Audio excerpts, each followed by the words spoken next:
Dear viewers, আসলাম air বিটিভির পক্ষ থেকে সবাইকে স্বাগতম। আশা করি সকলে ভালো আছেন।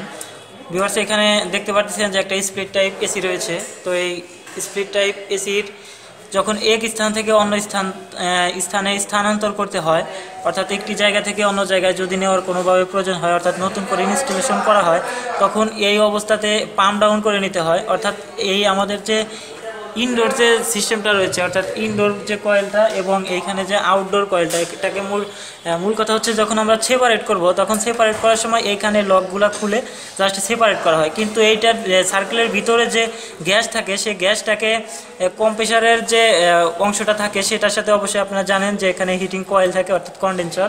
তো কন্ডেন্সারের মধ্যে এবং এই কম্প্রেসারের মধ্যে এই গ্যাসটাকে নিয়ে আসে, অর্থাৎ এখানে কম্প্রেসারটা অন করে যখন আমরা দেব, তখন এখানে সাকশন লাইনটা দিয়ে এইটিকে গ্যাসটা চলে আসবে। কিন্তু এই সময় যদি আমরা এই ডিসচার্জ লাইনটা অফ করে দিই, তখন আর এটাকে ডিসচার্জ করতে পারবে না, অর্থাৎ গ্যাসগুলো পরিপূর্ণ এখানে জমে যাবে। তো এটাকে, এই সিস্টেমটাকে বলা হয় পাম্প ডাউন।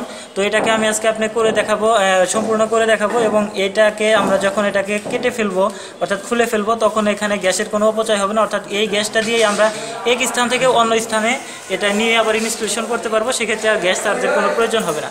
তবে এক্ষেত্রে সামান্য একটু গ্যাসের লস হতে পারে, কারণ এখানে যে নন রিটার্ন বাল্ব থাকে, এটা লাগার সময় কোনোভাবে একটু লিকেজ হতে পারে, একটু এদিক সেদিক হতে পারে। তো ভিউয়ার্স, এটা আমি আপনাদেরকে পরিপূর্ণ পাম্প ডাউন করে দেখাবো ইনশাআল্লাহ। সম্পূর্ণ ভিডিওটি দেখবেন আশা করছি। তো ভিউয়ার্স, এখানে যে দুটি লক আছে আপনারা দেখতে পাচ্ছেন যে এখানে আমরা একটা এলএন কি ব্যবহার করব, অর্থাৎ এই এলএন কিটি দিয়ে এটাকে ঘুরালে এটা লক হয়ে যাবে। তো এই মুহূর্তে এটা দুইটাই খোলা আছে এবং সার্কেলটা সম্পূর্ণ আছে, অর্থাৎ এটা এখন চালু করলে এই সাইডটা গরম হবে এবং ওই ইনডোরটা ঠান্ডা হতে থাকবে।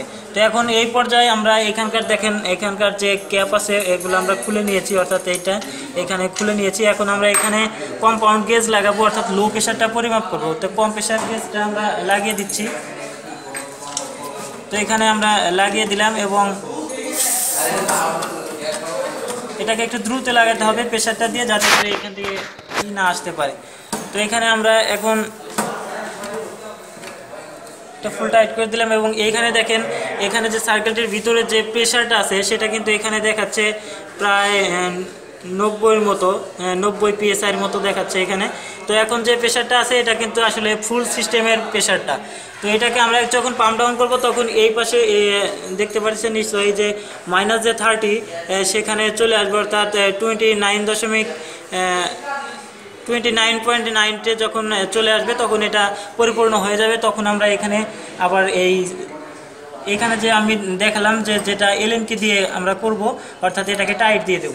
তো এখন এই অবস্থায় কিন্তু এই দুইটা খোলা আছে। তো খোলার অবস্থায় আমরা এটাকে কম্প্রেসারটা চালিয়ে দেব। তো চালিয়ে দেওয়ার পরে আগে যদি আমরা এটা অফ করে দেই, তাহলে কম্প্রেসারটার অ্যাম্পিয়ার বেশি নেবে এবং কম্প্রেসারটা নাও চলতে পারে, ওভারলোড প্রোটেক্টর ট্রিপ করবে। সেক্ষেত্রে আমরা এটাকেও এখন খোলা রেখেছি, এটাকেও খোলা রেখেছি। এখন আমরা এইটা কম্প্রেসারটা চালু করে দেব। চালু করার পরবর্তীতে যখন এটা কম্প্রেসার স্টার্ট হয়ে যাবে, তখন আমরা এখানে বন্ধ করে দেব। বন্ধ করলে এই লাইনটা খোলা থাকবে, তখন এটা সিস্টেমের যে গ্যাসটা আছে সেটা এদিকে সাকশন হতে থাকবে। একসময় এখানকার